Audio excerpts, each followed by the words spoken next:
میخواهم با قصه شروع کنم که خیلی به الله امید دارم که این قصه عبرت باشد، درس زندگی باشد برای هم من و هم برای شما، و علل خصوص ای کاش برسد به گوش نفرانی که اهل علم هستند و برابر ظلم سکوت یک طرف استاد، حتی طرفداری ظلم میکنند.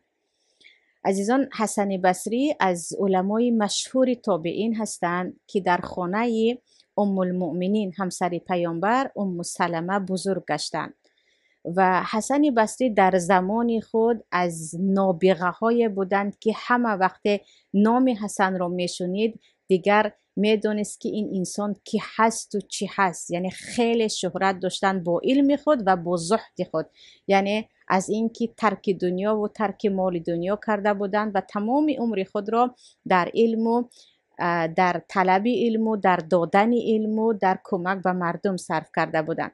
و حسن بصری اگرچه در مدینه بزرگ می شوند، بعد از بزرگ شدن به بصره، به عراق امروزه می آیند که در آن زمان، در زمان حسن بصری، والی عراق یا گفتیم سرداری عراق حجاج بود، حجاج ابن یوسف ثقفی، که دیگر با ظلم خود مشهور است، بیرحمی خود مشهور است.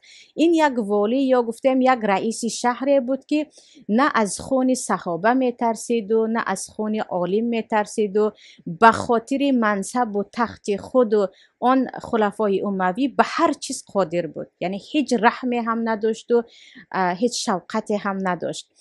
وقتی که حسن بصری در بصره بودن یا در عراق بودن، همین حجاج یک قصر بزرگ می سازد، قصری که خیلی دیگر با حشمت هست و میگوید تمام اهل بصره، یعنی همین شهر بیاید و قصر مرا تماشا کنند. و خودش در اون قصر، یعنی بیرون می شود، دو قصر داشت، قصری که در آنجا حکمرانی میکرد و این قصر را گویا یک قصر علاوگی دیگر برای خود می سازد و میگوید همه بیایند و دیگر تماشا کنند این قصر مرا، گویا که لذت ببرند از این مال من.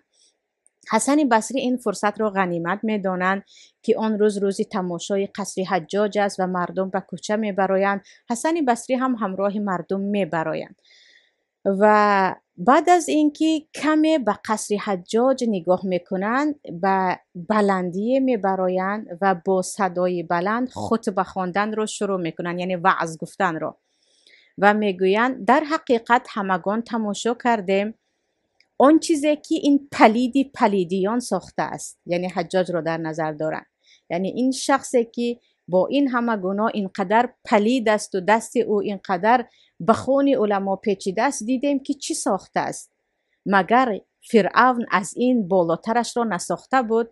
مگر فرعون هم با خود قصر نداشت؟ مگر حجاج از عاقبت فرعون بخبر هست که پروردگار هم فرعون را نابود کرد، هم قصر او را نابود کرد؟ و مگر حجاج بخبر است که اهل زمین او را لعنت میکنند و اهل آسمان به او نفرت دارند؟ این نفرت شده ای آسمان و لعنت شده ای زمین با این قصرش چی میخواهد اثبات کند؟